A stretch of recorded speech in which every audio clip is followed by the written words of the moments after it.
What's going on out there, all my freaks and geeks? Welcome to the Square Round Table podcast. I want to thank everybody for joining us today. And we're just going to go ahead and get right into it, you guys. So I'm going to go ahead and pass the mic to our Mr. Marcus Long. Did you have anything that you wanted to say to us, sir, to start off this wonderful podcast today? First of all, what's going on? All our freaks and geeks out there. Yep. Here at the Square Round Table. So today we got a special, edition of the Square Round Table.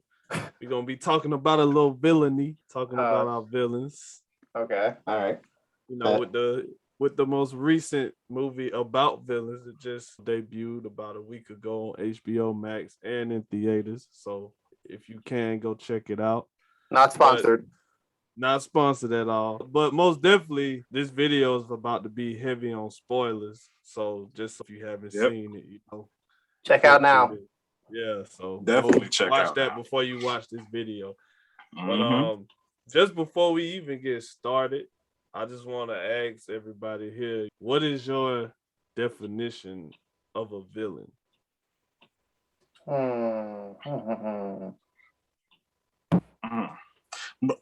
Right before I answer that, I just want to say, bro, like I'm loving the late night jazz station tone that's in your voice. Oh, because I'm so calm, bro. Look, like this. Hey, this is like my, quiet storm. I didn't the quiet storm, down. Right? But the coffee didn't wear off and stuff. I'm real laid back, My man said, "And welcome to the Square Round Table podcast." I was wondering why you was smiling tonight. Like that. So I'm laughing at your ass. I'm like, this man.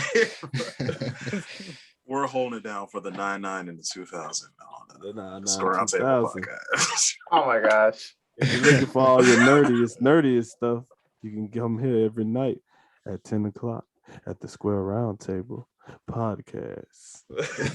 Bruh, we got to put in like a smooth jazz interlude that fades out. Kenny G in the background. Right. Yeah. Right, exactly. The Kenny G version of Crossing Field. Like, I'm telling you, bro. Not Crossing Field. Oh no.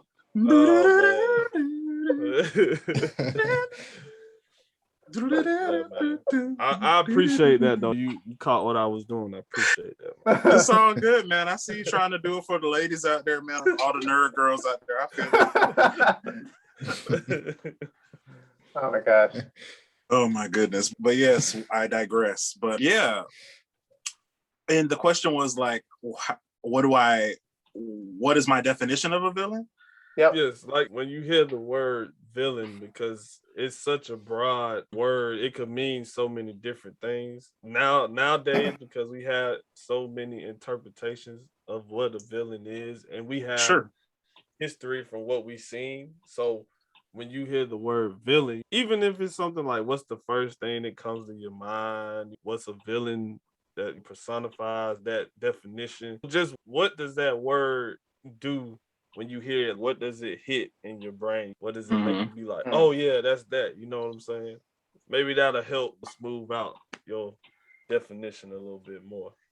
Yeah, I always think, when I think of a villain, I think of like the misunderstood like protagonist. I always love that. Like, we'll get more into that later, but yeah, I always love that kind of thing. Like when I was younger, like I like a lot of we even made a video about that on our Square Roundtable not YouTube page, but the Instagram page, thanks to Marcus, who makes all of our video content on the Square Roundtable podcast Instagram page. He made a post specifically about mad scientists, and especially when I was a kid, that's what I associated with like villainy, kind of like the romanticized guy that's trying to do something. He has all the right intentions, but somewhere along the line, he bites off more than he can chew, and it comes across as wrong. And most of these science guys, like you got your old school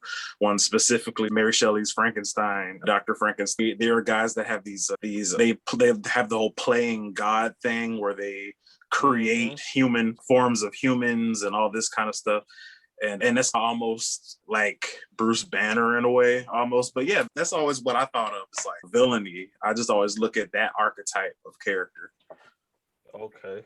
And just a side note, you haven't seen like creepy looking Frankenstein movie until you watch, I want to say it's the 1920s, the one that preceded the like whole Universal monster era one. Is one like in the silent era. Yeah. It looks like creepy as hell because it's not even the story, it's just the technology then it's like uncanny and it's distorted like film stock. So it just makes it look like creepy as hell, but it's interesting. We'll provide that in the link below. If anybody out there is a big horror monster movie buff, we'll let you check that out. But yeah, what about you, Demetrius and Josh? What y'all got going on? I guess I can go first. Yeah, when I hear a villain, I pretty much think like a villain is a character that knows more about the protagonist than anyone else. Because I think the villain has to get into the protagonist's head to try to stop their plan. Because they might think, yeah, because you do this or you do that, I know the exact thing that's going to pull out your heartstrings, for lack of a better term. I would say maybe with Goku and Frieza, because like Frieza pretty much knows what Goku is, and he knows that Goku's a Saiyan. And he's like, yeah, I don't know if Frieza says it outright, but Frieza already knows that, yeah, I destroyed your entire planet, and I'm pretty much going to kill you too. I don't know if that's the proper term for a definition of a villain. And I was saying the coffee's wearing off. Right? It's whatever makes you feel whatever you define a villain as. So like it can be whatever. It can be different from everybody else's. So you're good. Yeah. The coffee dream, your coffee deliriousness or whatever is not affecting your answers. Okay, you're good. Okay, good. As long as y'all get a good idea of what I was trying to say. We got you, I got you. So for me, it's like a villain is a protagonist or like the main person who had a tragic like backstory, but instead of becoming like the hero and like kind of perverse doing the right thing, they said, "Oh, this is what I've gotten. I'm gonna do this stuff to the world because this is how my upbringing was. Like it's like, oh, the world did this to me, so I'm gonna take this against the world, and I don't really care about what I have to do to get to that stake. Like it's like the person there's no saving them. Like they're already gone. There is no like redemption for them. There's no way to like the protagonist might go, oh, I understand your story and I can help you out. And then he's just, nah, I'm already on this path. There's no stopping it. I'm gonna do this because this is the way it has to be done for me. So it's got to be like that character that can't be saved. And I guess that's just for me. Because I know there's some villains that don't fall into that, where you can go, oh, okay, we have a common goal.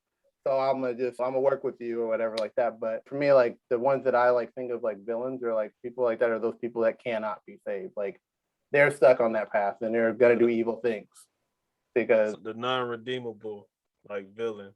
Yeah, so he's just 100% in on the evil and narcissist things that he goes out about. Okay. And it's not like you can't understand why he went that path. It's not like you can understand why he went that way, but you're just like, you could have went this way, you could have done this stuff, or you could see where he could have changed his path, but he was stuck on that whatever it was, like whatever made him go on that way. That's actually a good point. The perfect archetype for what you're describing is in The Killing Joke. Specifically, that's what it's all about. And specifically, like the last conversation between Joker and the Batman at the end of the story, like he literally has that. Batman's trying to be like, hey man, you did some messed up stuff, but look, I can help you.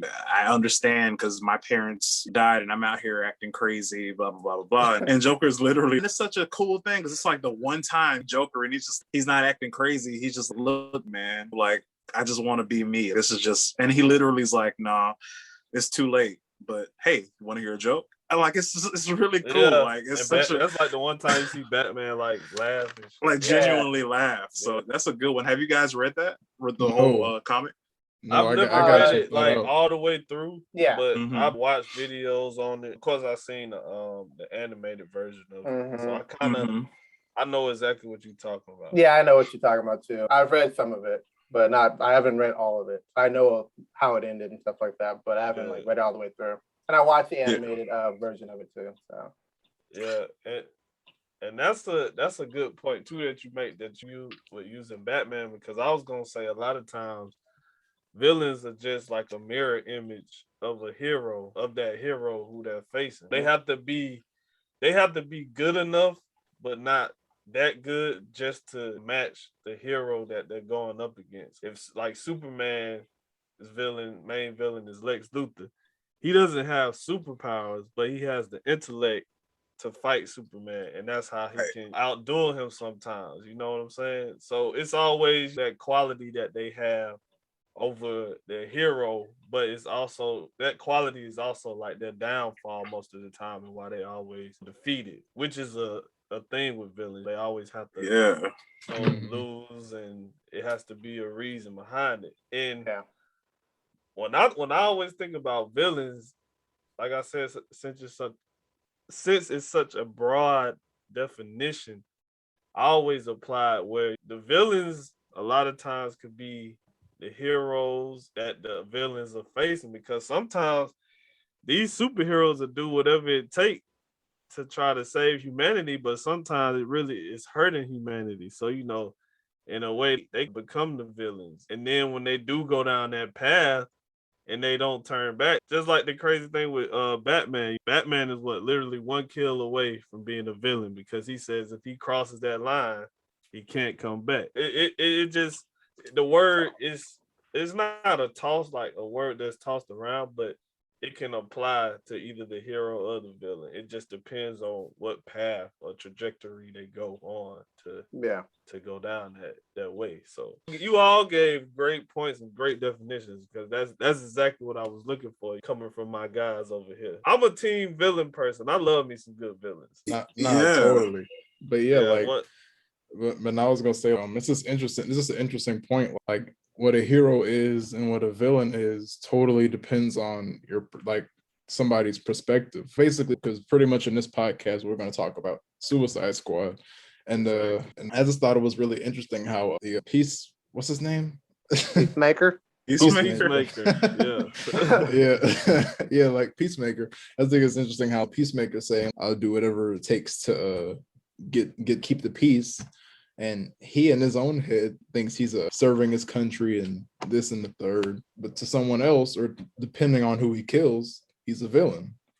I don't necessarily think he's a true villain, because I think he's a villain he's a villain that his villainy depends on the mission, I think. Yeah. And so you know what? Oh, go ahead, Dmitri.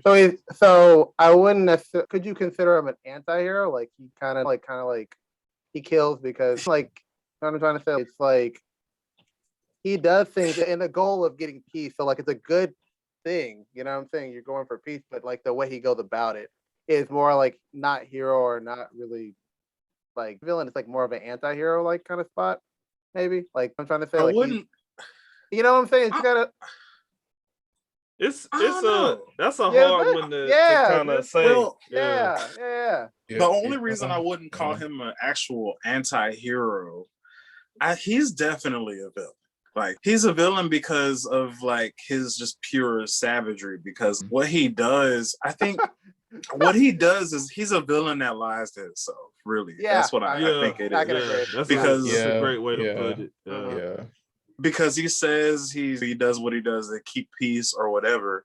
And even if you look at his like comic book origin, his biggest thing was he was made a hero mostly because he was able to join the Suicide Squad and things like that. But before that, he was a soldier, and he basically was in more ways than one a terrorist. He just went up in places, just massacring children and women and all this kind of stuff. So he's a delusional villain. Yeah. He's really a delusional villain. Yeah. Now that you put it that way, when you start talking about him like taking out kids and all kind of things, it's okay.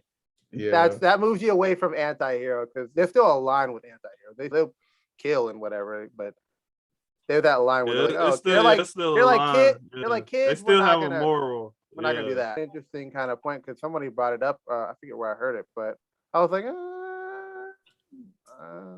I don't know. I was back and forth about it, but your point does make a lot of sense. So.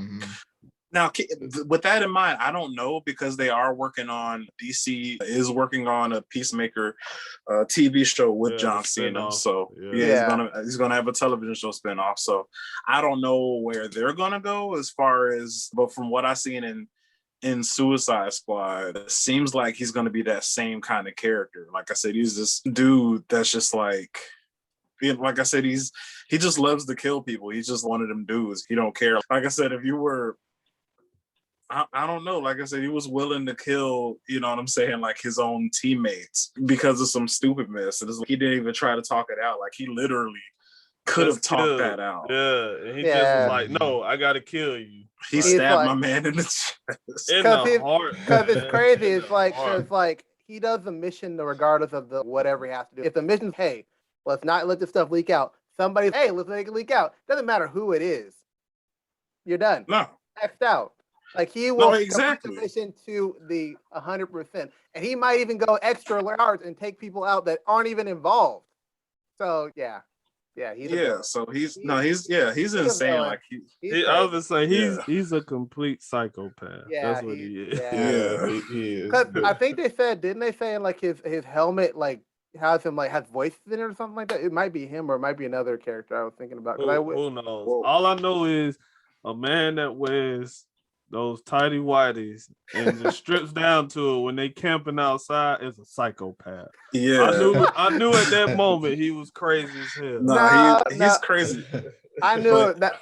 Go ahead. Oh, go ahead. No, said I knew at the moment when he said he'll do anything for peace. I was like, oh, you're the villain. Yeah. Like eventually when he said that, I was like, and he's the line about the beach and the stuff or whatever. I was like, yeah, you're gonna be the main villain. Like, Starro's a villain, but you are the human villain. Like, we're gonna have to take care of you. You know what was interesting about him?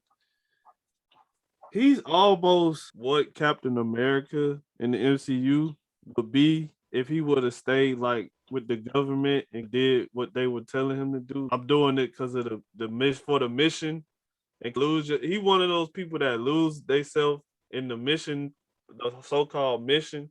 It ends up just enjoying, like you said, Chad, killing people because he's a psychopath and that's what he wants to do. Technically, they already have that in the MCU. They have U.S. agent. That's all he does. That's all I do. Yeah, like something like that. Yeah. That's all that guy does. It's like a step further because even when you have a guy like U.S. agent, you literally saw that he's not a psychopath. He has a heart. You know what I'm saying? He's just, his thing is his literal MO is just like, I'm a soldier. You know what I'm saying? I'm doing what I got to do for my country regardless. This is what I'm doing. Like you just made a point, Dmitri, you said like he has voices like talking to him, Peacemaker. And yeah, he does, like literally in the comics, because his father it was a Nazi war criminal. And basically when Peacemaker's 7th birthday, his father actually killed himself in front of him. And so like Peacemaker, it says like in the comics and stuff, he literally has visions of his dead father and hears voices and his father like tells him to do stuff. So my man is crazy. Like he's like crazy. He out there. He out there. He gone. He's too far gone. He's a villain. Like I always said, like my definition of a villain, he is that. Like I don't think he would turn back or be like good or anything. No. Like, he just straight 100% in, bro. You gotta take him out. He's got to be taken out. There is no other way around it. Like you put him in jail, they're gonna put him in the Suicide Squad again. You gotta. Yeah, really. Like I'll be honest. What's the name was? Because we're definitely going to talk about what happened in the movie, but like you said, you got to decapitate my man. Like, shooting him in the throat ain't enough. That man and crazy don't. Muscles is like muscles on top of muscles. That's what I'm saying. My man's like neck, like he's all neck. You think shooting him in the neck? No, bro. You know how many like layers of muscle is in that neck? Exactly. Like, my man could probably crush a watermelon with his neck. So it's just like, there's no way. There's no way. Should have went for the head, bro. Should have went for the head. I knew exactly. You should have went for that. Like I knew he didn't die. I was just like, oh yeah. My man is this is comics. He's not dead. Unless he goes for the head, he's not dead. Even if you go for the head, sometimes they're not dead either. It's just like So this is another question I have for y'all, because I'm finna put y'all on the spot a lot. Yeah, so man. before we get deep into the Suicide Squad, like, who is your favorite like villain? Like your favorite villain, no matter what interpretation of it comes out of him, of that person, he or she. Like, who is your favorite villain? I don't know. That's a hard one, man. You're trying to. I think we talked about this. Last podcast? We talked about villains from MCU. So I think we did. Yeah, I think we did. I'm definitely going with the same villain I chose last time. So I'm gonna just say I'm gonna go with Doom because I love Doom whenever he comes on screen. Doom. Like Doom is because he's not a bad. He's a bad guy. Obviously, he does bad things, but he does it for the right reason. Like he's trying to save the world, and the Panther God was like, "Yeah, you are saving the world. If you kept going the way you were, it'd be saved. But you keep messing it up because you're Doom. Like you keep. There's been so many times that I've read something where he has it in the bag, and he dooms it up. Like he literally just he dooms it up like he does. I'm just like, bro, you had it. I like that, Dmitri. You know, so I will say if I'm talking about villain that's like complex in the sense that he's not just because like if I'm giving it to a villain that's just obviously wants to see the world burn, I give it to Carnage because he just is that character and it's great to see him. Yeah. But if I want a character with some actual complexity to him, yeah, Doom is definitely there for me personally. Okay. Singleton boys, what y'all got for me? Let's see. Is it limited to comics? No, that's why I said whatever kind of anime, comic books, video games. Somebody that makes you shake in your boots, man. Or you just be like, yes, I want to see him win, even though it's wrong. I mean, I don't want to see him win, but I was just talking about him earlier. So yeah. I don't want to. Well, I won't talk about it. But if it's anime, definitely Doflamingo. Like I wanted just the way that he did what he did in that arc. It's villainy, and he like the way he. I can't. I'm not gonna spoil anything. I'm gonna leave it alone. I'm just gonna drop it. But I'm just put that out there. I'm not gonna spoil it for people who haven't tackled One Piece. I'm gonna leave that for y'all. I'm gonna be nice today. Okay, all right, Dmitri, switching it up once in a while. Dmitri does have a heart, y'all. Hey. But yeah, I would say probably for me, my favorite villain, I always root for him every time, is Madara. And I say Madara because I just really like how Naruto handled him, because basically like Madara, everybody pretty much knew who Madara was in the original Naruto. Like he was always foreshadowed and talked about in the mythos of the earlier the earlier version of the show. And basically I just like how in the war they finally brought him front and center, and pretty much they didn't hold back on all the build up. It was just like, yeah, here's this guy and he's stronger than everybody. He's the strongest guy, and he was also that guy that we're fighting on top of in that valley. And also like as far as with Madara, I just like how it takes there's like a really like expansive amount of time for a plan to come together.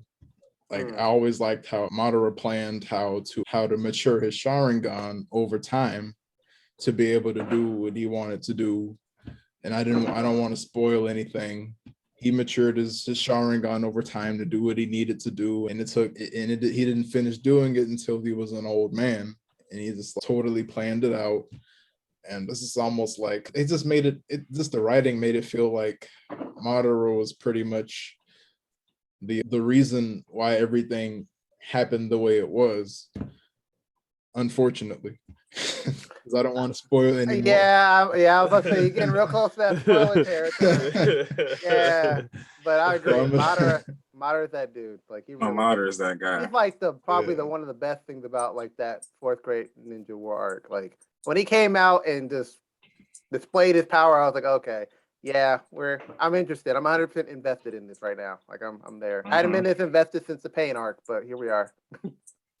Nah, it was dope. Yeah. It was dope. That's my guy, and I love his voice. Like I love it. Like, he's just got this like really demanding voice. It's so cool. But and the character design, I just love it. Him in particular in the first Hokage, I love that like the samurai gear. Like, bro, I'm sorry, like him. I'm trying to think of anybody. Okay, so basically for me, Madara and Kid Obito are like the best designed characters in Naruto, in my opinion. Yeah. Like their design is so cool. That and Just so Pain. cool. And Yeah, Pain too. yeah, Pain. yeah. Forgot Pain's about that Pain. dude, Yes. man. I'll put him as Another an great villain. honorable mention. Yeah, I was about to say, Another put him as great honorable villain. mention, 'cause he- Yeah, an, so that's an amazing villain. yes. Y'all see what I've done? I've got them started, y'all. Pain was just came in with it from the beginning. He came into town and was just with the shit. Like, nah, for real. I was like, took my man's soul and Yeah. everything. I was like, oh, okay, we just coming into town just killing people. Okay, all right. Exactly. Speaking of Naruto, I actually got a question for y'all, and then I'm gonna give it right back to Mark because it's a mini question. But I'm gonna go ahead and tell y'all mine real quick. But my question is about Naruto. But Okay. since we're not really sticking to the superhero archetype thing, I'll pretty much say that literally outside of Marvel and DC, my favorite villain of all time has to be Walter White, aka Heisenberg. Like my man, he makes being a nerdy chemist so cool. Like I feel like a badass because of my man Walter White. That's a good one, Chad. Yeah, I agree. He's so Yeah. awesome because it's like, and he's a sympathetic villain for me because you want to be mad at him, but all of my man's life, his brilliant as he was, his friends that he did his award-winning research with, stole his research and then made billions and billions of dollars off of his company. I think it was Gray Matter, and won all kind of awards. He didn't do anything but teach a high school full of kids that don't really care. You know what I'm saying? His DEA agent brother-in-law treats him like he's a piece of trash and basically like emasculates him in front of his whole family all the time. And then on top of that, cherry on top of the bullshit cake, he finds out he has cancer. It's just, my man is like downtrodden as crap. And then he just has the idea like, hey, you know what? I'm at the end of the road. Let's do this. I'm a fantastic chemist. I know exactly. I can make the best meth the world has ever seen. And my man literally becomes the greatest kingpin ever. He does it. And I rooted for him the whole time. You talk about villains that you wanted to win. I wanted Walter White to win so bad. And Sure. and really, if you think about it, if for all of our villainous listener there, all of our listeners and viewers out there, if any of you guys have seen the ending, have you guys seen the ending of Breaking Bad? Any of y'all? I did, but it's been so long since I watched it, I forgot. But well, in my opinion, he won. Walter White. Because, like, spoiler alert, like, he pretty much, like, he never sees jail time because there's this one confrontation, which is, like, the greatest acting in the world. Basically, the situation is Hank, which is the DEA agent, that's his brother-in-law. Hank finally finds out. And he didn't really even find out. Like, Walt pretty much spoon feeds it to him. But he finds out that Walter White is Heisenberg. They have this altercation, and Walt looks at him and he's, hey, if I am who you think I am, just know I'm a dying man. I'm never going to see a day in court. And he never does. He literally dies as the police are coming to get him. He's on the floor dead. So technically, and this is years later. Win. Yeah, so he technically won. But yeah, man, Walter White, that's my guy. But the question I wanted to pose, like, specifically, I know have you watched a lot of Naruto, Marcus, at all? I haven't, but I know a lot of people, including y'all, that watch it. So I always hear about it. But I'm not familiar with like the characters that well, the villains. But like I said, I know of it, and I'm very familiar with it. So. Okay, cool. So you should probably go ahead and throw it out there. Okay, so I was actually, and I wish I can remember the name, but this girl that we follow on YouTube, she's a part of, I think is it Iron Party, something like that. What's the name of that YouTube page? Not YouTube, but Instagram. I think it's called Lawn Party, Iron Party, something. I think it's. Okay, it's Lawn Party Studios. Yeah, and it is just to give them a shout out, they're a New York City based media group for gaming and nerd culture. They're really cool. Their handle is lawn party _ and that's all smashed together. But either way, this girl from the channel, she put up a video on their Instagram page, and she was basically talking about another great villain, which a lot of people don't consider a villain, which is Itachi. And like she was talking about, she was like, why do people love this dude so much? Why do people think he's so stoic and it was doing such the right thing? Because my man literally killed like his whole village, including women, young girls, and little boys. And the only person he spared was his younger brother. So I'm just posing the question to you guys. What do you truly think about that? Do you think he was in the right, or do you think my man literally killed everybody? And this is including old women, babies, and little boys and little girls. Okay, I got this. Look, it's like that same thing like Peacekeeper or Peacemaker. Okay, I almost slipped up again. Peacemaker. It's like he did this for the village. Like he did whatever the village wanted him to do. He was down for the cause for the village. Like he's like, oh, they were like, hey, these people are gonna start doing some stuff against the Leaf Village. You might want to take care of your peoples. Get rid of them. We need them to gone. Do whatever you gotta do. Need them but gone. I mean, do whatever you sound like Starfire. We need them the gone. No, but like. And so he was, I don't look at him like as a hero or whatever. I look at him as like just a person that was just like down for whatever. He was like, oh, the village needs to take care of this person. All right, they're gone. He's willing to make that sacrifice that nobody else would. Yeah. It's almost like he's like Thanos. Thanos said he had to take out half a village to save the people. And when he did it, he was like, look at the outcome of it. Nobody was hungry again. Bellies were full. They progressed. They lived their lives out. He had to kill people to get that. So it's you still a villain because you killed like children and women and old ladies and little girls and boys. So of course you're a villain. And his mother and father. He killed his own. When you go to that point, you made a sacrifice for whatever cause or whatever goal you have. It came at a very high price. You know what I'm saying? The crazy part about it is like, then his like parents were like, "Oh yeah, just kill me. This is what's gonna have to happen." Like they had the square up or whatever, and he was just like, "Yeah, I pretty much come here to kill y'all." And they were like, "Okay, just." Get the shit over with. They were just basically. His parents were like, "Oh yeah, okay. I see where we messed up. Okay, we ain't gonna fight. Take it." And then Itachi, and I think, I don't know. Like I think he just spared his brother because he was like, "Well, I'm not gonna be alone in this thing. I need another Uchiha to carry this on after I did it. I have to carry on in the new peaceful world because he was going for peace. That was his ultimate goal, was to." Get to the peace, but he did it the Thanos way. He did it, like I said, the Peacemaker way. He did the Peacemaker way, whatever it takes to get to it. I'm gonna say one more point about that, but go ahead, Josh. You can go ahead, bro. Okay, but yeah, because my thing with Itachi is, I don't know.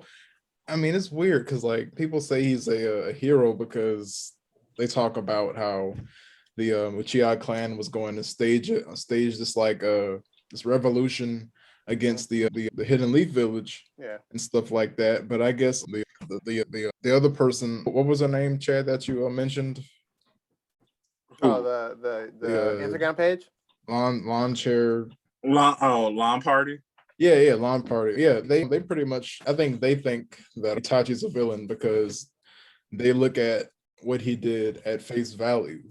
Which at face value seems pretty bad because, he kills his entire clan and his parents. But I guess it goes back into like people giving villains more leniency because of how complex their morals, their moral code is, or if their moral code comes from a higher power.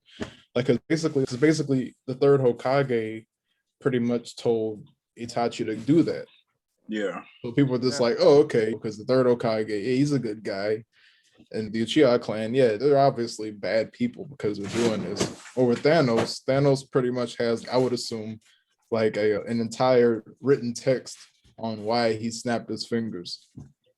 So and the thing I was gonna say that separates for me the reason why, because I still hold on to my view of Itachi, was saying that he's a good guy, And the reason I said that and is a testament really to how great Naruto was pre-Boruto, because episodes way later, like I said, when Sasuke is already an adult and they have to, Kabuto does the jutsu where he revives all the dead ninja and all that kind of stuff, and Itachi comes back. And there's a scene where Sasuke is running in the woods to go do something, and Itachi catches his eye, and he's like, wait a second, is that my dead brother? And he goes and tries to catch up with him. And he's, hey, where are you going? He's like, I'm on, because they were on the way to go fight Kabuto, or at least Itachi was, before he totally owned Kabuto. That was hilarious, by the way. Yeah. But we'll get to that. That's a whole conversation for another day. But basically, the scene is so powerful because it's like you said, he told Sasuke, like, hey, I want you to carry on the name of the Uchiha clan for peace and all this kind of stuff. And Sasuke confronts him about it, and Itachi won't even turn around. They're both running in the same direction, but Itachi won't even look at him. He's like, hey, why did you leave me behind? You killed everybody. You killed grandmothers. You killed babies. You killed our parents. Why am I so special? You told me this about you wanting us to carry on, or me to carry on our name. That's BS. Why did you leave me? Why was I so special? Answer me. And Itachi won't answer him. And he keeps following them, and Itachi basically says, you want to know the answer? I left you alive so I could have somebody to pass judgment on me. You're the only person that I would allow to pass judgment because I'm remorseful because of what I did. I was like, damn, that's how you write. Hey, Jeez. yeah, that's like, that right there. Because the whole time while Itachi's alive, he doesn't look like he cares. He's like, I did it. It is what it is. But like I said, he told Sasuke, yeah, I want you alive, you know what I'm saying? So you can pass judgment on me. And so you can hate me. And so you can think I'm a piece of trash because I don't feel right about what I had to do. Yeah. Damn. Like I said, Right. That's crazy. It's crazy, right? That's good. That's great writing. And it goes back to my point. Excellent writing. Yeah. Yeah. And it goes back to my point where it kind of confirms the validity of the clan being evil. Because Itachi just, I'm gonna kill all these guys because they know they're wrong. But Sasuke is the only one that's pretty naive about everything going on, about the revolution and all, and the imminence of another war and stuff like that. Yeah. And like I said, he's not in a way that Thanos is pretty much, I'm gonna do what I want to do. People are gonna die, but that's just the way the world works. I don't care who I kill, but somebody's got to die. Yeah. Itachi really feels like crap for what he did. He was like, I killed my family. These people I love, people I grew up with. And because I'm a soldier, I had to do what I was told. So what's that line from Bad Batch Dmitri? Soldier follows orders. Good soldiers follow orders, yeah. That's a great, but that what you said about Star Wars and the Bad Batch was great, because that's exactly the point. Like in that show, that's the whole thing, is like what a soldier should do, how a soldier should act, and this that the other. So definitely a good tie-in. So when you put it like that, now that I have that knowledge of what was behind it, he definitely like threads that line. So he definitely, you know, he's not an anti-hero. So man. Hey, that's some tough stuff though. You know, it's tough, man. It's tough.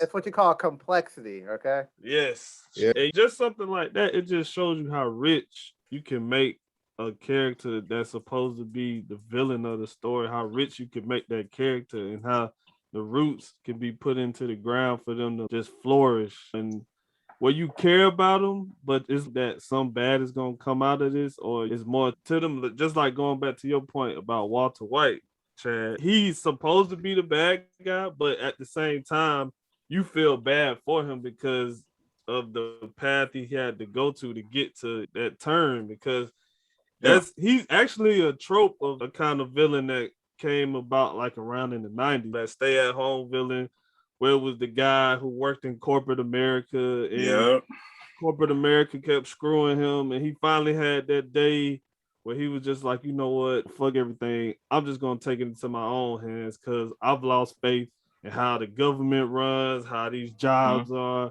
and how people just take advantage of me. So I'm going to put it in my hands to do what I want to do. Yeah, I might have killed a few people here and there, but I feel like I've brought balance. And it's funny. Yeah, and it's funny that, you know, you said Walter White, because a thing about villains is the villains are seen as the other. That's a term that they use in film, and the other is like the repressed person that you put in the back of your mind and you forget about them. And just like you said, people took his ideas, used it, and he became that repressed person that people were forgetting about. It's like he didn't have that purpose anymore. And the thing about the repressed is that no matter what, they're going to return. It's something that's going to trigger them to return and come back, and with that vengeance. So that was great that you used him, because that's one of those kind of like complex situations where a good person went down a path that turned them into this, if you want to say bad, a villainous kind of character. I take my hat off to you using that as one, because that's almost like my favorite villain, which is always, I normally say Darth Vader, because he wasn't a villain at first, but because he got a redemption at the end, I kind of like X him out. But as far as when it comes to like villains, I always say Magneto, hands down, with any, when it comes to any villain, because he's not a villain because he does wrong. He's a villain because people are already afraid of what he is, a mutant. So people are already rejecting what he is. That whole all of them, they rejecting them already. But it makes it worse because we are the superior beings and we should rule over the humans. So of course, when people start talking about ruling and superiority and all that, you automatically say, oh, that's the villain. But he's not, because all he wants is for the better of his people and his race. That's why I always thought it was interesting that they label him as a villain, because I was like, he really not. You don't seem like it. Yeah, he don't seem like a villain. It's just a perspective from the outsider perspective.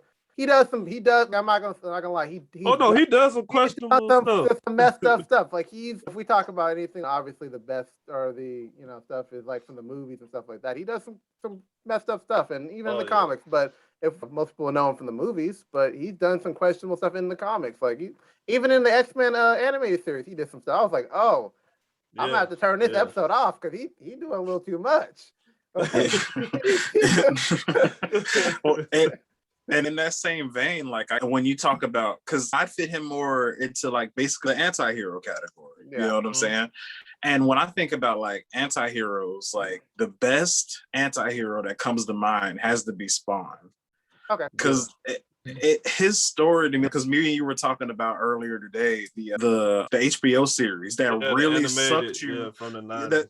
You're right, it sucked you into that world. And I'm like, he has such a Shakespearean like tragedy like of a story, because he's trying to fight something, like the thing that gives him strength is the same thing that plagues him, and it's just like that is like crazy.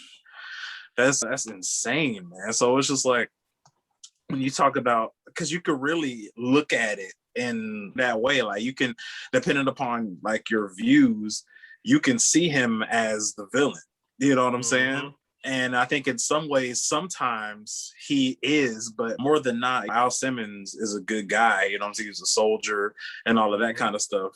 But at the end of the day, he got in the situation that he's in, and he's a hellspawn and all that kind of stuff. But yeah, I definitely love that's why I say villains, you know what I'm saying? Villains and anti-heroes, like they have some of the best, because it's like you got to keep that duality, you know what I'm saying, alive of, oh, okay, he might be doing wrong, or he might be in a position of where like he's on the side of the law that is illegal, but at the same point in time, his intentions are somewhere else, and the type of person he is somewhere else. Or like when you talk about guys, the Joker specifically, because when we were talking about Walter White, I was thinking about the newest iteration of the Joker and how he wasn't a bad guy.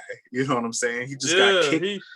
He got kicked around, and then he got pissed off. He was like, I'm not taking it anymore. A guy with medical issues, he got kicked around. He got a little bit of schizophrenia. He's got that uncontrollable laughing disorder, stuff like that. And people make fun of him. Like you said, he's repressed. He's like the other. He's that guy in society. Like, and he literally says that at the end of the movie. How does he put it? You walk past people like me on the street every day. Yep. And you So pay why us am I no so attention. important now? Exactly. So why am I so important now? Because I got a gun in your face? You know what I'm saying? Yep. If I didn't, you wouldn't even notice me. You wouldn't hand me a sandwich. You know what I'm saying? So it's just like, oh, what are you about to say? I was like, it called me crazy, but that's why I felt like in the end when he did what he did, though it was wrong, I did not feel bad about it because you brought that man on your show to embarrass him. Yes. And you really thought that was gonna work out well for you. Right? Like a man comes out with a clown face on and he's dancing and stuff your way. Like, really, For dude? real. Like, And he you swore knew- up and down. You knew he was off his rocker before you put him on the show. He said, yeah, what's that you called me? Joker? Yeah, could you introduce me as that? As soon as I heard that, I'd have been like, hey man, I don't think I want to do this anymore. But that's what happens with people with big egos. They I'm like, telling oh, you. no. We got it under control. I swear, no, but nah, like I love that scene. But nah, I just gotta get into yeah, Marcus. You might be able to identify with this, but because it's film theory, I would think. But I really loved how after he shot him, they just like he just sat in the chair for a little while, just so like the viewers can take in what he did. Yeah, like it's almost like a fuck you moment. Yeah, I just did it. What are y'all gonna do about it now? Like I'm gonna sit here and wait and see what the outcome of this is going to be. That's when you get into that psycho territory. Okay, I done took that turn, so I'm going to go 100% in. There's no turning back. It's no going back to Arthur.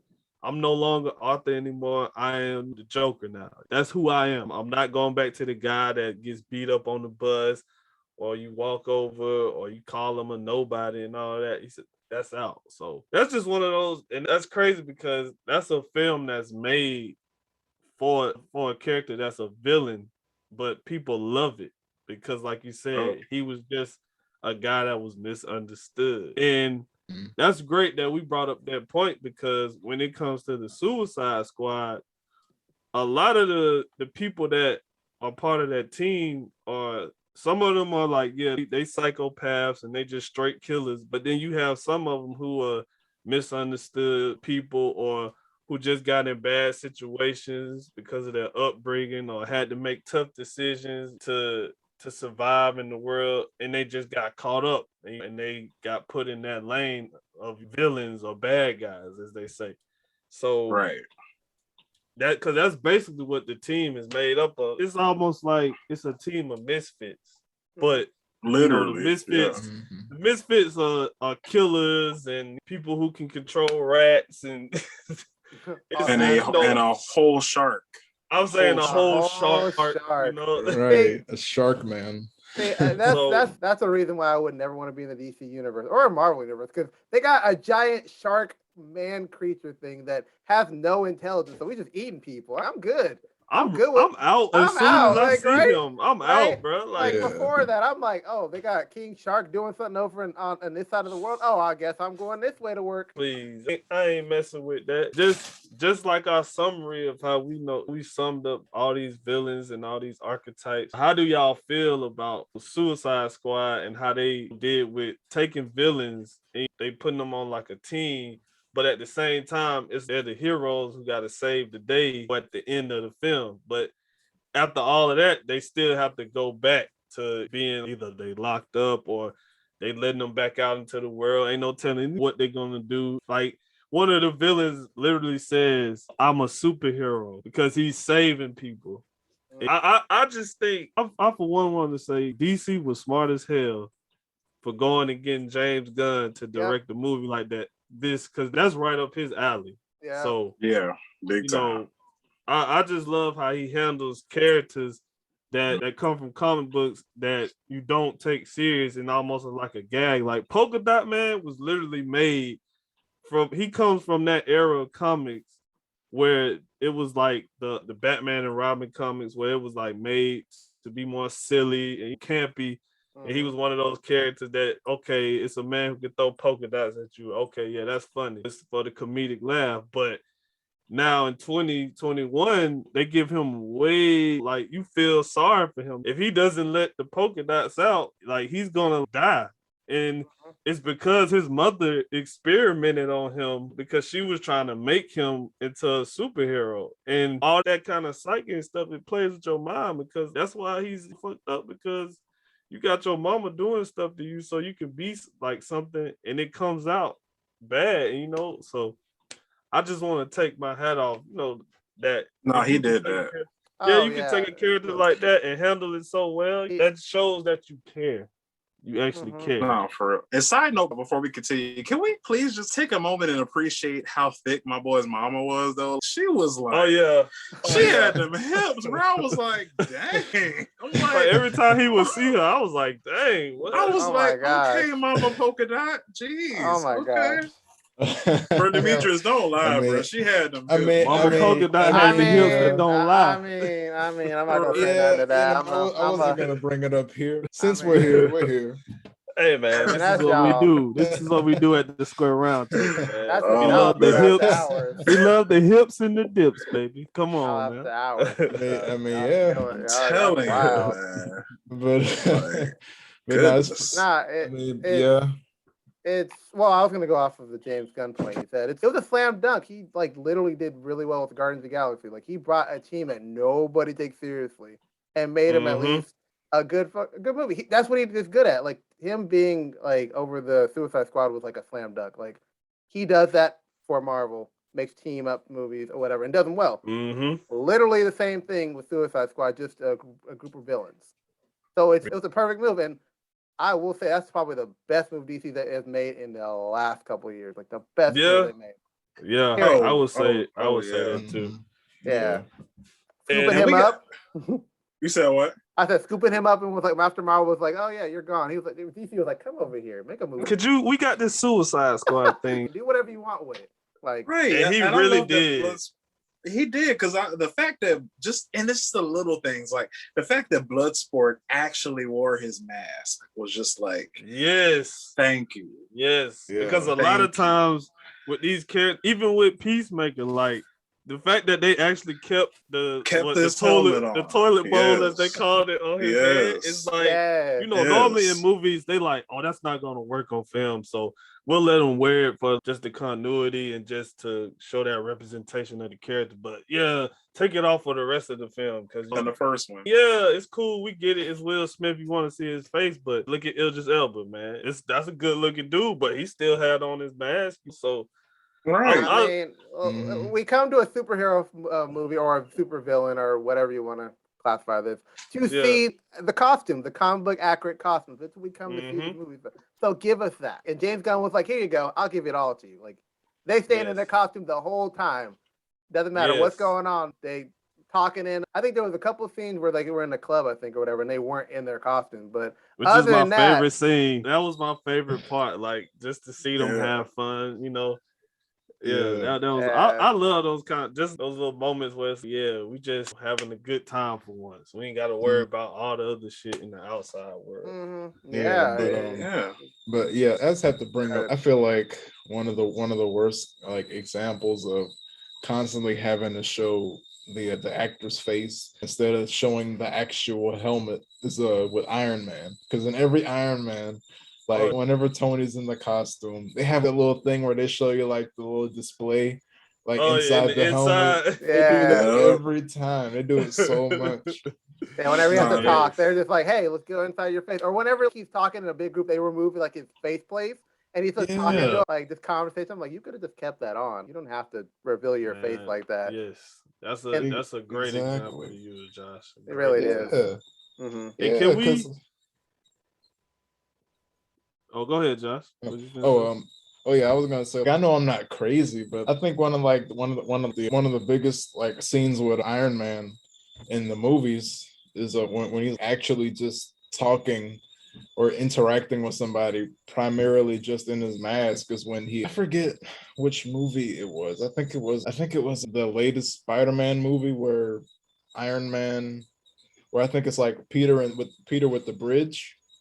And Iron Man like that's the first pops Spider-Man. up the first one. And that's the first one. And he wasn't in the suit. He wasn't even in it. Yeah, he wasn't even in it. Yeah, I totally forgot about that. But still, it was but still though, it was a scene where like it was just the suit, and it was just like he was just talking, and the suit was just there, and you can just experience the actual helmet itself without it being in the up position.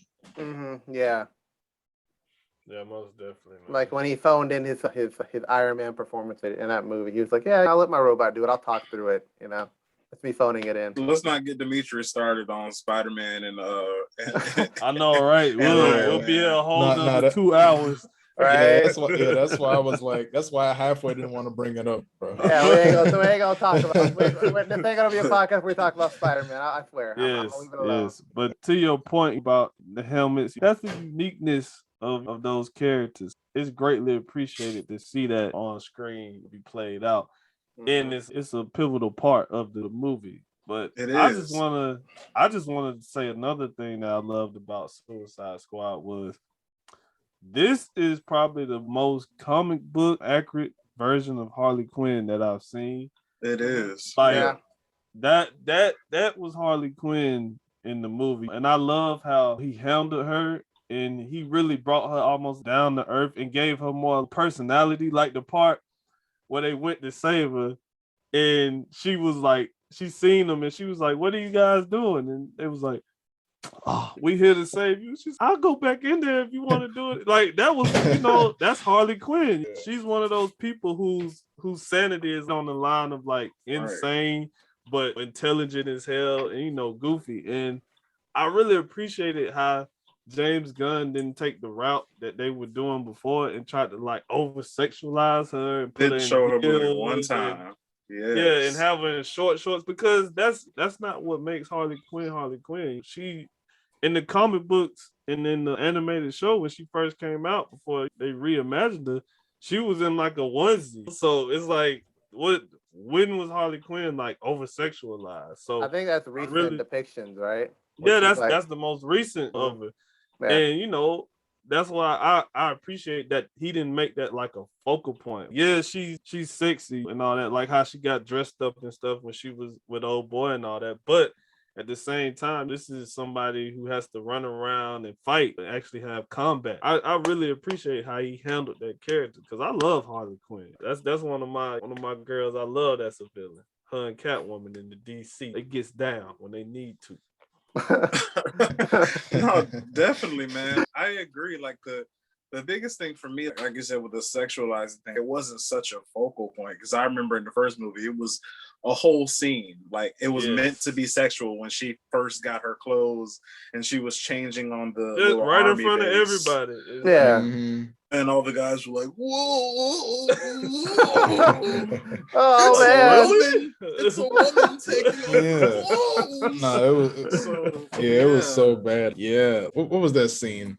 It was the scene where the scene was just so cringe to me. How she was like swinging in her cell. Oh yeah, it was so stupid. Yeah. And she got like this like crazy long hair, and this is so sensual. What? Let's not even talk about the strip club scene. Bro, so she was dancing, bro. I'm telling you, bro, they made her exactly what they've done in film for years. They made her for the male gaze and be the purpose of the object that the men could look at and drool over.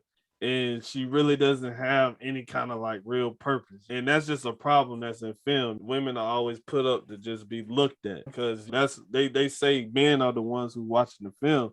But now the narrative has changed a little bit, and women are more into these films, especially like superhero films. They want to go to a movie too and be like, yeah, I want to see somebody who is sexy, but at the same time, I want somebody who can kick ass and get down with the guys. So that was like the total like the like differences from the first film and this one. Like it was a total 360 for me that I love. It was a good 360. And just speaking on that, like, how do y'all feel about the two films now that we have both of these films as a comparison, or as a good or bad, or do you see the mistakes that they fix? Because I think I can speak for all of us here at the Square Round Table. Like the first Suicide Squad is like one of those movies we wanted to forget, but it's there.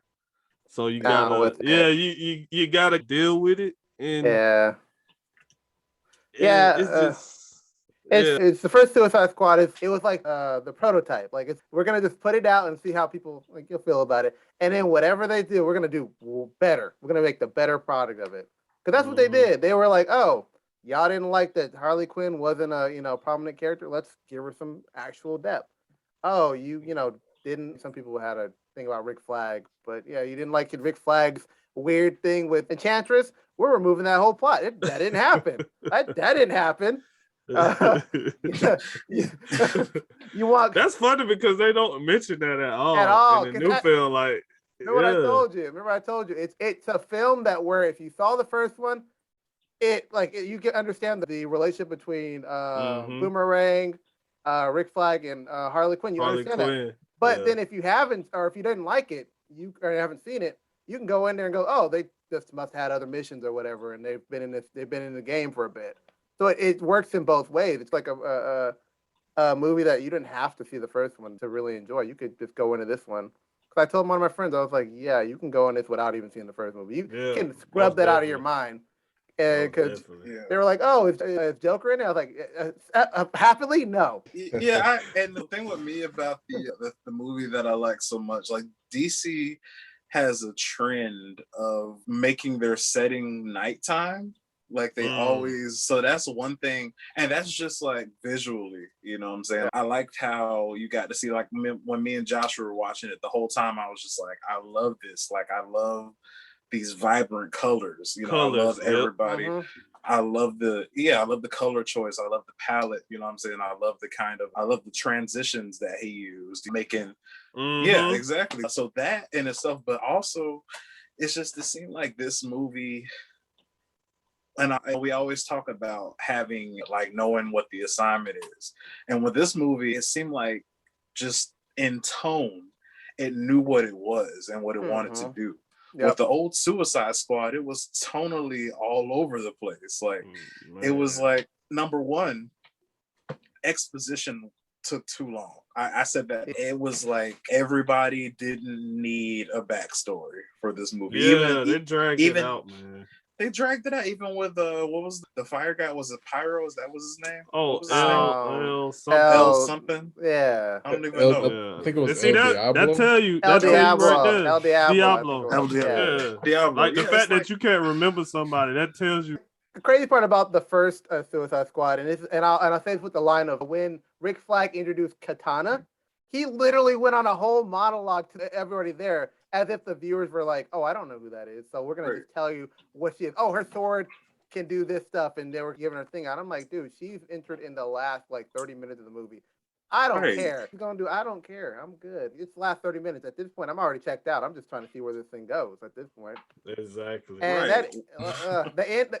Let's talk about it. Comparatively, the endings or the first Suicide Squad ending was bad. Like it was a bad ending. That was a terrible villain. Like because it didn't make any sense. It didn't make any sense. I always told people, if you was gonna have a villain for that first one, it should have been the Joker, because I was selling him like he was gonna be in the movie, like most of the movie, but he was in it for 15 minutes. It was okay because it wasn't like the best, like it wasn't something I went crazy over when I saw it, but I was like, y'all gonna use him, at least make him the main villain or something. They chose Enchantress, and it was like, it was the dumbest. That was probably like the dumbest way to. I don't even know. I can't even explain. But guess what though? Oh, were you about to say, Dmitri? Because the crazy thing about it is, because I remember watching this guy, like he did a review, and he was like, why didn't Enchantress get her brother to just go get her heart? Like, why didn't he just go get the heart so he had nothing over? So Amanda Waller had nothing on her, and she could have done what she was doing anyway. Like, why didn't he just go do it? Because Amanda Waller is a human. Like, she's not gonna be able to mess with whatever Enchantress's brother was. And also, they had that weird thing where they dropped Batman in for no reason but to just be like I hated that, bro. Yeah, that was so stupid. It was dumb. They just dropped him in. Hey, Batman exists in the universe, and he just dips out. Hey, Joker's fighting. Joker's running away, so Batman has to be on him. It made no sense. Like none of it. Just like Batman was in there for literally two. Like he wasn't even really in the movie. He was just in there for two exposition scenes, just for you to see why. They went to jail. Why they went to jail? No, and then the Flash showed up for one scene. The Flash showed up. He showed up for that one scene, stood in the hallway, and that's all you got from it. You didn't get him doing nothing crazy. He just stood in the hallway. Like if they didn't know how to like the Flash in a movie, they were just like stand there. But like I said to y'all, the difference between these two films is James Gunn understood, just like you said with Guardians of the Galaxy. This is a story arc and characters that are not supposed to be taken too seriously, but you have to make it where people enjoy it and they can watch it, and you got to make them care somewhat. As for the first one, they tried to make it like tonally like too dark. It was very serious. The mission was we have to do this because we have to save and blah blah. It was like very like ABCD.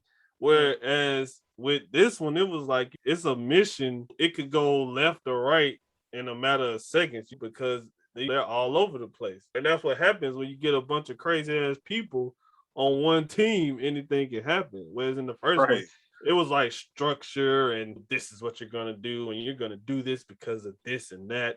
And yeah, this like the whole backstories and all that. Like I love in James Gunn's Suicide Squad how when Bloodsport was talking to his daughter and they was like cursing each other out, like they hated each other. With Death, my boy Deadshot, they made him sympathetic and he was doing it for his daughter, and that's why he got in the trouble he did and all that BS. But like with Bloodsport, it was like, hey, why the fuck he was cursing us straight out? So I'm a bad dude, bro. I'm a bad dude. I'm a bad father. Stay away from There's me. no redeeming quality to me. Go away.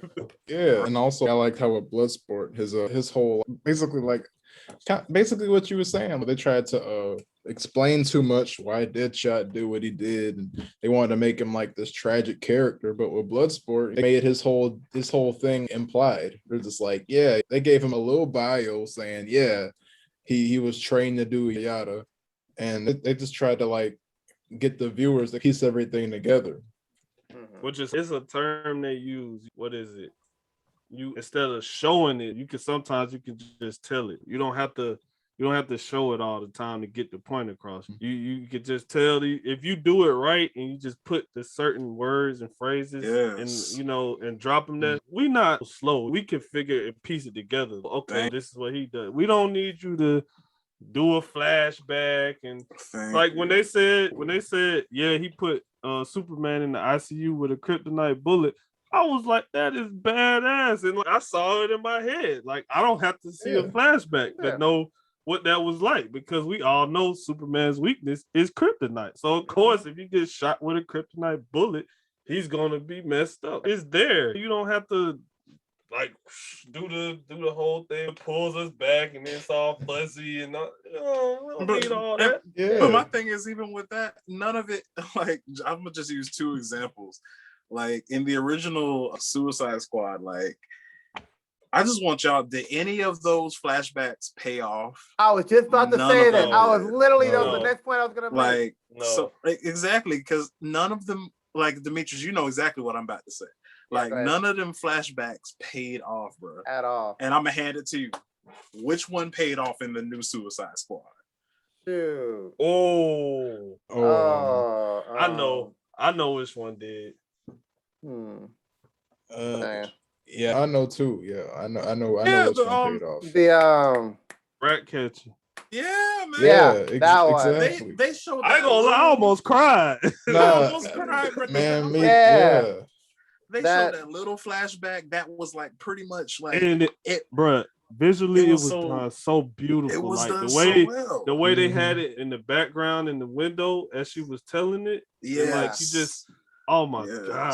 I love that whole like scene. It was shot so well. Like that's and then it came right back around in the end because saved everybody. You saved. That's how you use it. Bro. He said that rats have a purpose in this world, and they literally in the end they had the ultimate Had a purpose. They Had were the the ones ultimate who purpose. saved the world. Yeah, Yeah. he said I all have a purpose, and I was like, that's Right. what caught me off of it. With that, And you know, brought it back. I gotta Exactly, get and, at the James Gunn too. He knows how to tear at your heart a little bit and make you get a little teary eyed because he good with that. I don't know how he can do it, but he good with it, man. And then the Oh, yeah. soundtrack was amazing too. I was about to bring it up. The first Of course. soundtrack, they spent their music budget in the first 30 minutes, and they were like, "Yeah, I don't know what we're doing with the rest of this movie." I swear, but yeah, about the rat thing, you could say like the rats are like a metaphor for the Suicide Squad because they're like nobody wants to put up with them.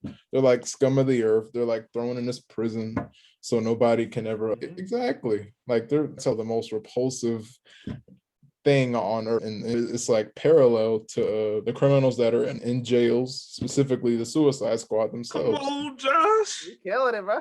Come on, Josh. This is crazy. All right, man. Look at you. You make me so proud. You make me so proud. Yeah, man. It was just so cool. Rather than, like I said in the first one, the guy that actually ended up saving everybody was somebody that you forgot was there. Yeah. It's like, oh, and you could do that the whole time. He would tell. He said, "Oh, I would do all." His backstory was, "Oh, I killed my family, so that's why I don't want to do it." I'm like, bro, there are creatures attacking me. Burn them. Like, exactly. We sitting there fighting through buildings. Harley Quinn's in an elevator shooting people. You're shooting these creatures, or whatever. You chilling, like, I don't want to use my powers. I'm like, bro, if you don't get to burning something, like, come on. Oh, like, yeah, and we need T-shirts out there somewhere. I know somebody's probably made one, but we need the R.I.P. Milton T-shirts out there. You know what I'm saying? I need an R.I.P. to my boy Milton. R.I.P. You know, boy. I need an R.I.P. Milton. Yeah. Who? Exactly. Milton? Milton. Who is Milton? Right. He was there the entire time. Freaking Bloodsport was like, I thought he wasn't here anymore. I thought he stayed back in the camp. Did y'all notice that a lot of the people who were acting in this movie acted in the MCU movie too? Mm-hmm. Yeah. Because Taika Waititi, he was Ratcatcher's father. Sylvester Stallone was King Shark. James Gunn's brother was Weasel. And Calendar Man. Yeah, Calendar Man. And Polka Dot Man was in Ant-Man. But did you catch the Guardians freaking cameo? Like, dang it. Who was it? Mantis. Yeah. Yeah, she was a singer in the club. Yeah, she was. Really? She was. Yeah, that was her. Yeah. Yeah, that was her. What? Yeah. Nobody was talking because like James Gunn was like, I'm surprised. He was like, I'm surprised nobody caught it by now. And then I caught it on my second watch. I caught it on my second watch of it. I was like, oh, there she is. And then you got your boy Yondu, who just like, my boy saw them fail. He was like, oh, I'm out there. I don't care no more. I'm gone. But that was the best red herring ever because they made him. He was the first person. And I thought he was gonna be like badass, and he was gonna go in there. I thought everybody was. Yeah, because I was like, oh, okay. And then they had what's his name? The boy with the blonde hair. Blackguard.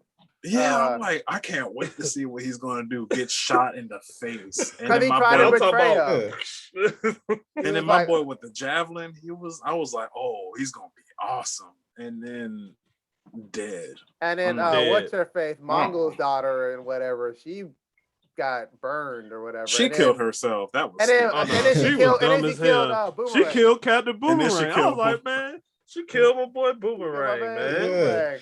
And it was crazy because like they were the decoy team the entire time. We thought they were like the main team, and I love that. I love how they did I was just finna bring that up because like that first scene with the first team was so important because like they show the viewers like the real repercussions or like the real stakes of what will happen. Right, of how dangerous it was. Yeah, if you abandon the mission, mission.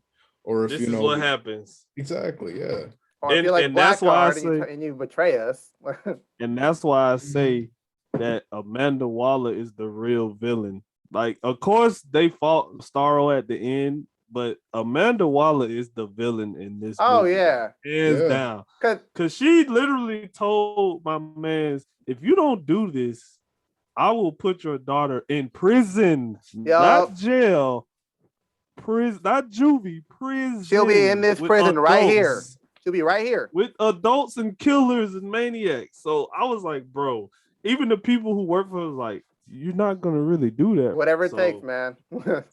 Yes, But- and hats off to Viola Davis because she plays the hell out of that role. Like, But- I love her as Amanda Waller. Yeah. Mhm. Yeah, my But- favorite scene is when she got smacked upside Ooh, the with head. the Oh golf club. yeah.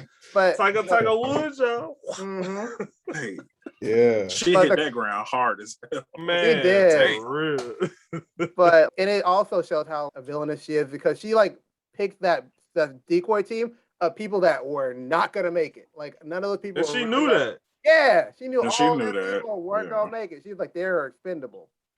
Because I knew that they weren't gonna make it because Bloodsport wasn't there. I was like, oh okay. So like I started thinking, I was like, oh, they don't got the Peacemaker and all these other like people we know are gonna be like make it to the end. This piece, like, they're not gonna make it. But it threw me off because Harley and Yeah. and And Rick Rick was there. Flag. Yeah, exactly. And That's the the fact that she put them out there with them was like, damn, like she really don't care about people like about for real. anybody at all. She's like, oh, y'all expendable. The mission's more important. I'm like, the mission's more important. Man, that lady. No. I do not. That when I tell you it's somebody I do not like, I don't like her in any like iteration she had like of her. She's like the comic sweetest books. person in real life. Yeah. No, Viola Davis is, Yeah, but Amanda Waller is like evil. Oh, Amanda Yeah. Waller. Yeah, that's evil, what I'm evil. talking about. Like in the comic Like- books, animation, she is evil. But When Viola you- Davis, we love you. We just want you to know that. When you talk about We don't what like she, Amanda Waller. no. When Right. you talk about what she did, and when you talk about what she did to freaking from Batman Beyond, where she like made it to where Terry McGinnis is like literally like Batman's son. She kind of was like, Yeah, oh, she didn't I tell want, him. yeah, she was like, I want to have. He's like, the world always needs a Batman, so I'm gonna just mess with your father's genes to where he's gonna give birth to you, but he's Birth not your to you. father. He ain't your Yeah, father, your father's really Bruce Wayne. Like, right? I was how like, fuck- that's that's pretty messed bad. up. that? Yeah. Like Yeah, I was that's like when I started out, Amanda Waller, you were the worst. Like Yeah, so we all can say that's the real villain of the Suicide oh Squad. for sure, because Yeah. Because My she boy was telling Starro. them to dip out. Oh, he might take over the island and they might take over the world. We safe. Y'all did what I needed, so go and get up out of there. yeah, I'm, It's like I'm that's saying, a- man. that's a Justice League level threat now. You already know, like I said, if they didn't do what they did, it was literally over with. That guy, like He already had it in control, bro. It Yeah. was over. Yeah, with, It- it was it- over. Yeah. because people don't understand like the fear of Starro, like the fact that if he takes control of any city, you're not stopping him. Like any bruh. city, any part of the country, any part of the world, you're not stopping him. Because after that, it's just what you Bruh. gonna do? What you really gonna do?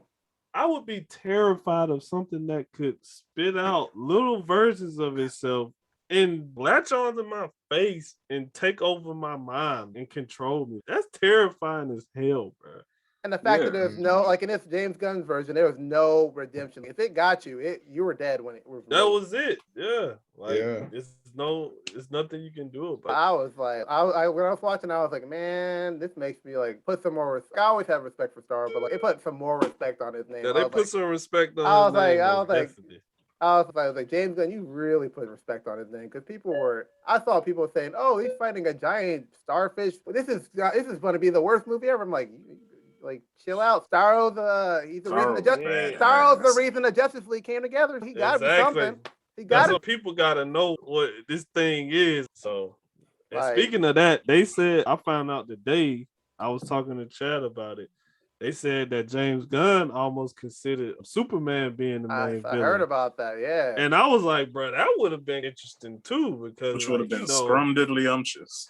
Yes. Yeah. Yes. So I would be like, ooh. I would love to see a version of that.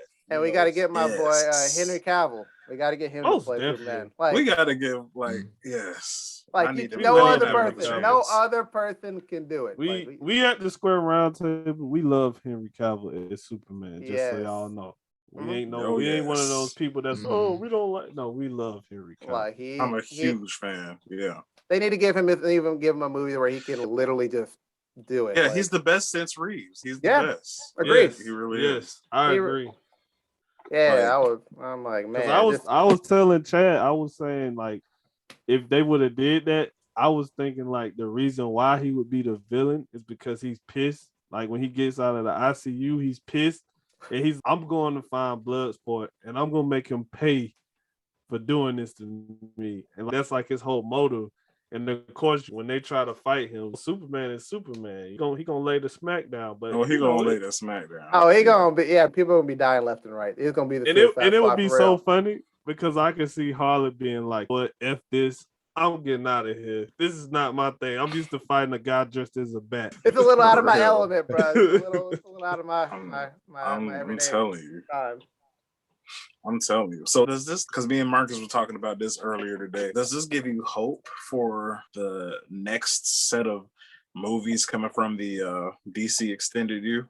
Oh, most Yeah, definitely. if this is the start of like their comeback, they got a good thing going. Because Yeah, man, they kicked it off right. what was I gonna say? Marvel, the new show was not hidden, so we just go. Yeah, Marvel's kind of on the end. They kind of on the cliff, hanging off the cliff right now.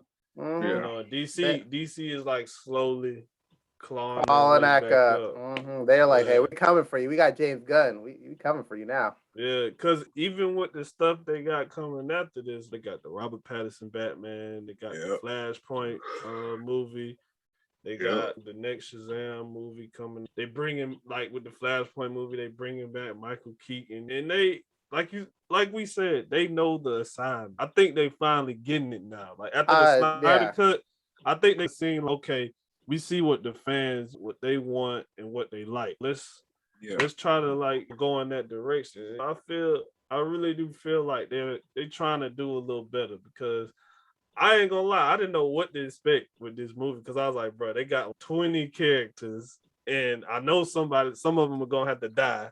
Yeah. And when I seen Starro in the trailer, I was like, okay, so how are they gonna do that? Man, everything worked out. When I saw Starro, I was like, I'm gonna go see it regardless of whatever. Once I saw Starro, I was like, I'm gonna go see what this movie's about, because you gotta, if you bring him in, I was like, and plus it was James Gunn, I was like, he's not gonna do me dirty like that. Like, and he knows how to handle like those big boss fights with like outrageous characters. Like he Ego. does it very well. Yeah, like Ego, stuff like that. So he understands how to take care of that. He knew the assignment. He read the source material. He knew what he was doing. I was like, once I saw like how the beginning of the movie, I was like, I'm going in full steam ahead. Like I was like, okay, my worries are gone. With the last Suicide Squad, I was like, oh no, I'm gonna have to really struggle to get through the rest of this. The part is, I wasn't even 30 minutes in. I was like, oh my god, I gotta struggle through this stuff. I was like, it's bad.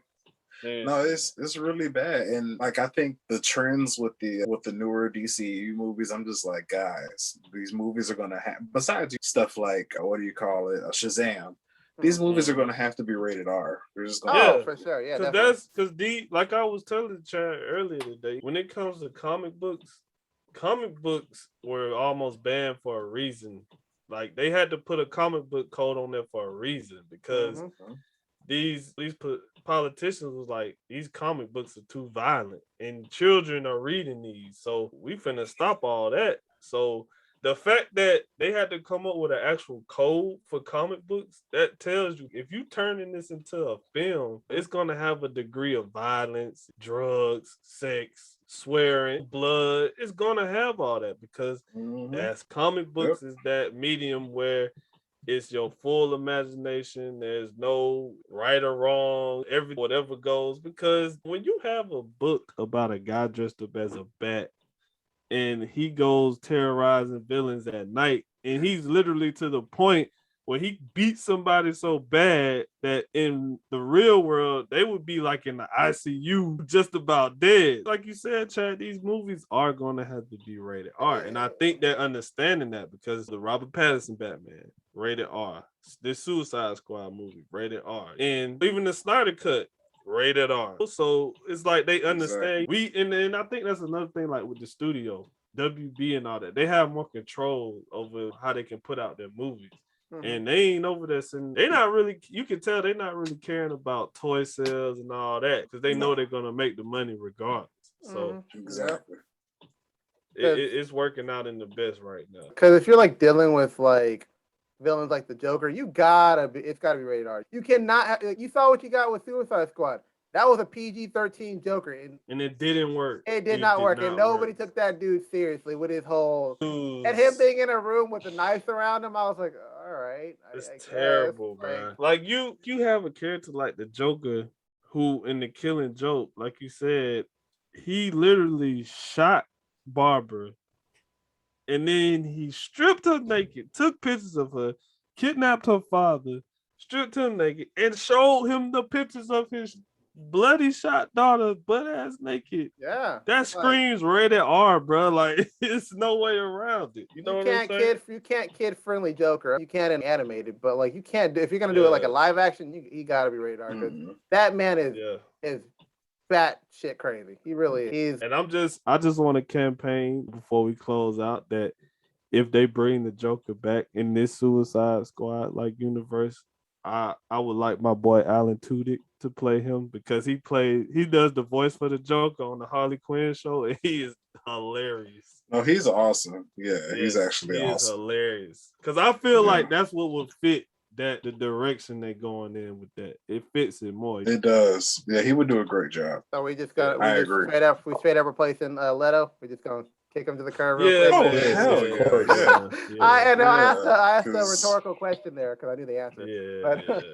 Because my thing is because I think we all agree that Joaquin's Joker belongs in like the new Batman universe with Robert Pattinson. That's where he belongs. Where I think that, like you said, the same guy, like, because that Joker for the Suicide Squad, he's going to have an air of silliness. It's going to be, it's not going to be serious, but at the same point in time, like, it's going to have to be something. You got to have somebody that's able to do that really well, like the way that Jack Nicholson did it when he portrayed the Joker. Yeah, you're going to have that kind of Joker. Exactly. Agreed. And I got one more question for y'all. Oh wow! I just gotta ask this. So, even though the first Suicide Squad is not like the best movie, it did have like certain characters that were good enough. So, if they were to announce that they were doing another one to follow up from the James Gunn one, what characters from the first one would you like to come back and be in the next movie that you think would fit? So, we already talked about this pre-podcast. It's like we were talking about Deadshot. Like we were talking about him because we wanted that rivalry between him and then because they both are characters that are about their business and they're like, oh, I got to be the best person here. I gotta be that dude. So like that kind of dynamic. I would love to see that. I would love. And then who doesn't want to see Will Smith and Idris go back and forth? That would be like hilarious. Yeah, that'd be great. Exactly. I totally agree. But just to your point, Marcus, who else is there from this first? I said. The only people I said was Deadshot. I did say Katana because I just like Katana like in the comics. I like my girl. Yeah, and then I said just for a laugh and to have that dynamic with King Shark, I said Killer Croc. You know, just for the hell of it, just so we can. I feel like James Gunn would make him so much better. That's all. That's why I said I think he would make him so much better, bro. You'd have to do so much work, dude. You have to do so much work. He would have to be completely CGI, bro. Because imagine. Oh no, most definitely. Because that was terrible, bro. Imagine if they did the same thing with King Shark. My bro, he looked like the reptile from Amazing Spider-Man when he was fighting the lizard. Yeah, that's what he looked like. But he had a different. And he looked like the if y'all ever seen that terrible Super Mario Brothers movie. Oh yeah. Yes, bro. With when they turned him into dinosaurs, that's what he looked like. That's exactly what he looked like. Yeah. I'm like, this is bad. Because like Killer Croc he's huge. Like he's supposed to be. He like towers over everybody. And I don't know. Bro. So I'm just like, who greenlit this? Like, were they trying to save money? Dmitri said because they spent all their money on the 21 Pilots and Logic soundtrack. Because that's where I think it went. That budget was gone after that. That's the crazy part about it. Killer Croc had like what 2 or 3 scenes, and then that was it. Like he was out of the like they'd be like, "Hey, Killer Croc, where are you at?" And they wouldn't even flash to him. They'd be like, "Okay, just doing whatever." And then every so often he'd come in and save the day. I'm like, what were you doing, bro? Like, Yeah, that's why I said I would love to see James Gunn version of him because I think he would do it a lot better. Yeah, for starters, there wouldn't be a hoodie and sweatpants. Oh yeah, that had to go. That had to go. That was awful. That was terrible. And also, what was that? They were like, yeah, thanks for helping us, Killer Croc. Here's BET. Bro, that was racist as hell. That's what it was. That like, was what extremely was racist. That? Like, oh my gosh, I cannot believe they did that. It was like, yeah, thanks for helping us, Killer Croc. What do you want us to do? Take some time off your sentence or what? And Killer Croc is, yeah, just give me BET and some watermelon. And some fried chicken. And some fried chicken. Oh my gosh. Yeah. Oh no, gumbo because he's from New Orleans. I don't remember that because that's such a bad movie. Because it was so bad. It was I wiped it out of terrible. my mind. I don't even remember that. When you tell me, I was like, terrible. wait, what? Like I'm thinking back. I'm trying to remember. We all can agree though that we would have Deadshot back. Oh yeah. For sure. Yeah. 100%. He was wasted in that movie. 100%. Wasted him in that movie. Yeah. No, he was completely wasted. And one more thing, like just about thanks. It's that rain. That's coming down. But did I put your windows up? Yeah, I did. Okay. But yeah, wasn't the aesthetic for the first movie so weird?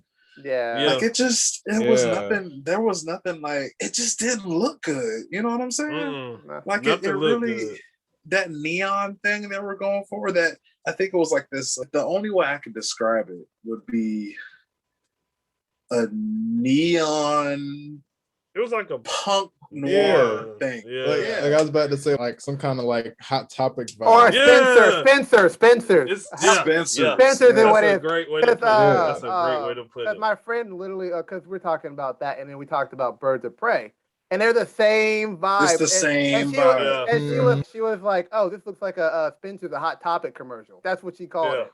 And I was like, that's the perfect way to. That's perfect. That is perfect. That's a perfect way to put it. Exactly. But besides Deadshot, I would like to have El Diablo back because I just love his powers. Like his powers. You shut up, Joshua. You shut your mouth, Joshua. You don't want he's the BS hero. You shut up.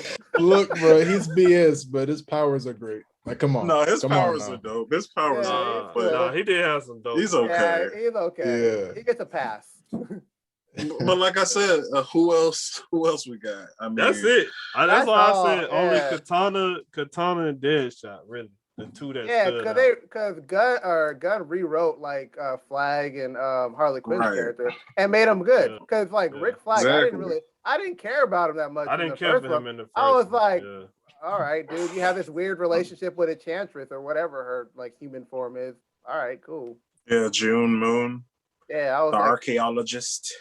Yeah, I mean, they can't save it. I mean, he could probably save Enchantress, but I wouldn't want to see that in another movie. My thing is and that's another thing that hurt because I love June Moon. I'm just like, why did they ruined her? Like I said, they gave her to a lady that's not even an actress, like in the first place. Like it's just, I love Cara. I love you, Cara Delevingne.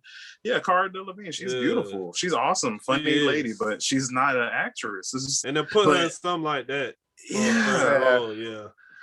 Nah, because my thing is like Enchantress, she's pretty much like she's got the same thing going on as like the Hulk, pretty much. She's a scientist, but at the same point in time, because of her exploration and her research, she got into something that literally changes who she is. She's possessed. You know what I'm saying? Yeah. But she can semi-control it. So my thing is like that would have been a great story. Like I would love to have like just an Enchantress movie because she's really a good villain. She's a great villain. But it seems, like you guys keep saying, like this Hot Topic-esque type of atmosphere that they tried to do for the Suicide Squad. Like I said, in order to make it aesthetically pleasing, they pretty much just made all the characters extremely one-dimensional. Yep. And it just came off that way. Like me and Joshua were saying, Suicide Squad, the newest one, The Suicide Squad, is the most comic book movie I've ever seen. Oh man, Yeah. hands And down, I can hands easily down. say that is the most comic book movie I've But, ever seen. yeah, it's most Marvel comic book included. accurate. Yeah. Yes. Even down to costumes. The costumes. Dead That's what I'm on. talking about. Like Bloodsport, Peacemaker, Yeah. Ratcatcher, Polka Dot Man. The Yes. costumes was spot on. Like Yes. it couldn't have been any more accurate, man. Like Because this is the first as a comic movie. book fan, I enjoy it. Yes. Yeah. It's the first movie I've seen where like the costume designers weren't afraid to make the costume color the same exact color it is in the comics. Every time, even in the Spider-Man movies, like they always make a darker red. They dull it. They dull it down. They dull it down. And every character's costume, their original comic darker. book, is dulled down. So in this movie, they didn't do that at all. I'm like, thank you, finally. Like John Y'all Cena came up out of there with a bright red. Totally, I was so glad. Like they didn't give him like this like tech suit-esque redesign, like an army combat suit. Yeah. And keep in mind, there's actually cooler versions of that costume because I know about that character. Like later iterations of him look tons cooler than that. Like the actual helmet it's almost like a sleek Captain America-esque helmet. It's pretty much just like Captain America, but it's just silver. They actually chose to do his original design. And that's why I like it so much. They were like, no, we're not going to make this cool. We're going to make him look like he actually looks. So I'm like, that's what I'm talking about. Like, and it worked. Like I said, they trusted their gut, and it was like the suspension of belief was there. I was like, yeah, this at first is kind of, it's okay. This looks stupid, but as the movie goes on, it's just, oh yeah, that's just his outfit. That's what he looks like. This is cool. And it worked so well. It was like I said, I called it a masterpiece. I was like, that's how you make a superhero movie, man. Like I said, that's the most superhero comic book superhero movie I've ever seen. And I'm talking about since the Sam Raimi movies. Yeah. So I'm just like, it's like the movie was made like in the mindset of a person that's like a fan of the comic books. Like he knows it in and out. He's okay. If I'm gonna put these characters in, I'm gonna put them in their elk. Put them in whatever costume that they have in the books. And if it looks wacky and goofy, that's just what comics are. It's just what it is. That's just what comics are. Comics because even Harley, she had on what she wears in the most recent comics. So I was like, okay, that's what you're supposed to do, my dude. Get it. And they like, even with like Starro, they made sure he was massive. Like they made that man. They got the color scheme and everything like perfect. Everything was like perfect, like fitting him into a comic book.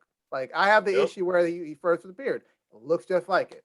Like I was like, and even like the Thinker he wasn't that bad. Like that's how he actually looks, though. Yeah, like I was telling Joshua, I'm like, he literally looks like. Because when you think about the other depiction, we're going to talk about, and I'm not going to actually lament on the Flash. We're going to talk about the Thinker and the Flash is a completely different character. Like he doesn't have that big. He's in a chair the entire time and stuff like that. It's like a whole different portrayal.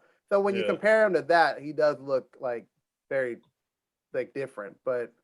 Yeah, I'm not gonna talk about the Flash. I'm gonna move on. We just want to say here at the Square Round Table, we just want to say thank you, Mr. James Gunn, for giving us that enjoyable movie to watch. Yeah, and a movie I can watch again. Like I can. And I'm definitely looking forward to the Guardians of the Galaxy 3 now. Even more. So.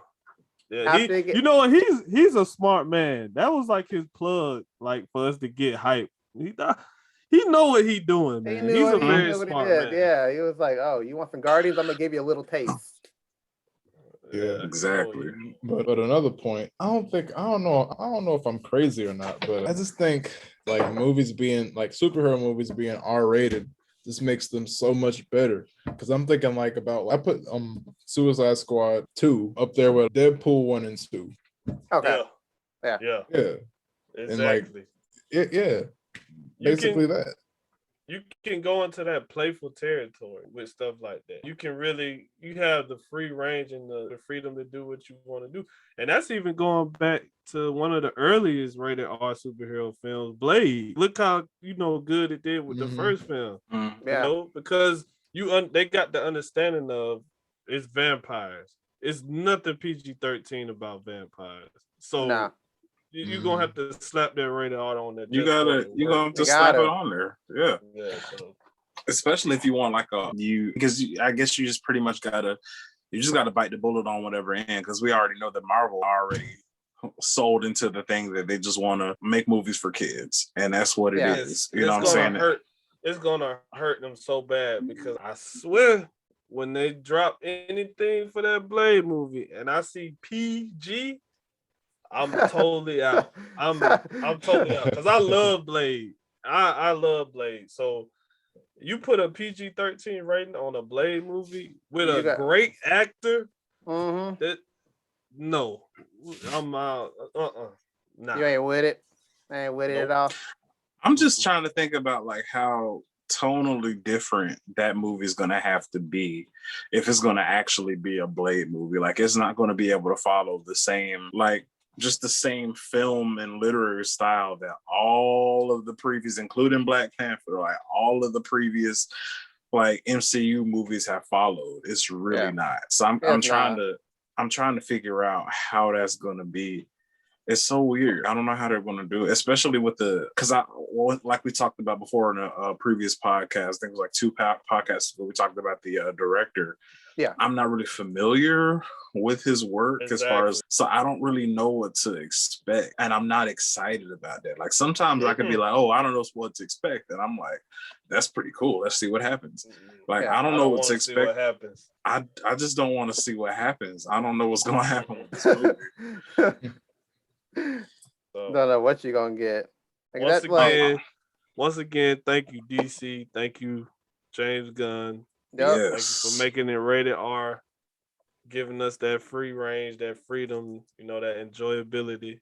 Where we can just, because that's all I want. Seriously, when I watch any kind of superhero comic book movie, I really just watch it I want to have fun. I want to cry. Exactly. I want to laugh. I want to have those moments. But at the end of the day, I'm watching it to not take it too serious. Yeah. To have fun. I want to escape into the whatever world you got me going in, dude. Put me in the world. Tell me about the world. Let me explore the world. Take me out at the end of the movie. I'm good. Like I went through the ride. I don't want to sit here and be like, why is there a plot hole here? Like I can visibly see the plot hole. Like it's right there. The whole movie, you just sit there like, why is that there? It's funny, like right there, looking at you, and you're just like, the plot hole's just like, hi, I'm a plot hole. Like, hi, are you new here? What's gonna happen next? Like he's sitting there talking to you. The plot hole's just like, yeah, the movie could have ended as soon as it started. It's just like, oh, okay. All right. Just the biggest plot hole in the world. Like, you're just you're just sitting there trying to ignore it. The whole movie, just sitting there like this. Try to ignore it. Hey, this keeps just saying, hey, buddy, I'm over here, right here. This writing is bullshit. Someone did this at 3 a.m. in the morning on last day of turning it in. Like, right, like nah, man, but no, definitely, y'all. Like DC certainly did a wonderful job. So I'd like to know from all you guys, man, what do you guys rate the movie? It gets I'm gonna rate it. I'm rating it a 9. I'm gonna give it a 9 because I don't see anything too wrong with it. I wouldn't give it a 10 because I don't really give anything really a 10 like that. Yeah. That I can think of, but I can give it a 9. Like I feel comfortable giving that a 9. Like I said an 8. I said an 8. Like when we first viewed it, and I was telling you guys like before you guys saw it, but like, I went and I watched it again. I'm like, I can rewatch it again, and I got to give it a 9 for that because there's not a lot of superhero movies I can watch again. Or comic book movies I can watch again. If it has rewatchability, then you definitely could bump. Yeah, I give it a whole point. Yeah, I think I'm with Demetrius on this one. I rarely give movies a 9 out of 10. But this is one of those times where I got to, because like you said, it's so much done right that even the little stuff that you was like, you can overlook it with everything else that happens. So I gotta give it I'm with D on that one. What about you, Josh? Pretty much I would say I give it like a 9 point. I would say I give it a 9.5 out of 10. And I say 9.5 out of 10 because it's definitely easily the best superhero movie I've ever watched, but I won't give it a 10 out of 10 because I like to eat while I watch my movies, and the subtitles were hard to follow because I don't really speak Spanish that good. Oh god. Oh my gosh. This man. Anyway, wow. but I think I would, because I factor when I rate my movies, I factor in a lot of things, and just the actual. We're talking about the movie. How am I going to say it? One thing that I really love, I love repetition, and I love when you bring something full circle. I love it. You can win with that for me anyway. So the thing that sold me on the movie, and Joshua will tell you, I almost leaped out my seat. And at that point, I knew I gave the movie a 10. Was when, I'll give you the background. Earlier in the movie, you had Peacemaker and Bloodsport arguing about who was the best. And Bloodsport basically said, yeah, we both do the same things and this and that and this and that, but my bullets are smaller than yours. It'll pierce right through your shit. Yep, I remember that. Yeah. And then later on in the movie, that shit came right back around. It came full circle in the ass. It came full circle. And at that point, I jumped up and I was just like 10 out of 10 because the soundtrack was there for me. The acting was great. The comedy was great. And not only did they do that, but then they did it again and brought it right back around because they didn't let you think that Peacemaker died, and they brought it around in the post-credit scene. And I was like, that's what the fuck I'm talking about. So I'm like, that's why I give it a 10 out of 10. Perfect. Hey, man. Perfect. I just want y'all to know this is a historical moment right now. Right. That Mr. Chad Singleton is giving a film a 10 out of 10 because I don't hear him do that, especially superhero movies. Never. So 10 out of 10. This is a moment in history at the Square Round Table, y'all. Let's clap it up. Let's clap it up. He never gives anything a 10. He never gives anything like an 8 or a 9. He's always like undercutting it a little bit. It's us over here that be giving things like 8s and stuff like so that. So I could say as a whole here from the Square Round Table that the Suicide Squad gets a solid 9.5 out of 10. But not to cut you off, Marcus. Oh no, you good, Josh. Yeah, I was gonna say I gotta brush up on my Spanish, but yes. Wow, this guy. This dude gives it a 9.5 because he can't. No, because he can't not look at a screen while putting food into his mouth. So that's why his hand-eye coordination is awful, and that's why he gives the movie a 9.5. This man it's okay, Joshua. This I man have watches to look at anime my drinks while I drink them too. It's okay. I'm sure that's a thing. It's a whole thing. Yes, but like Dmitri said, you'll sit there and watch anime though. Right? Exactly. That's what I was saying. Like, that's the thing, bro. You can't speak Japanese either. It's just dub. I only watch the dub. Oh, there it is.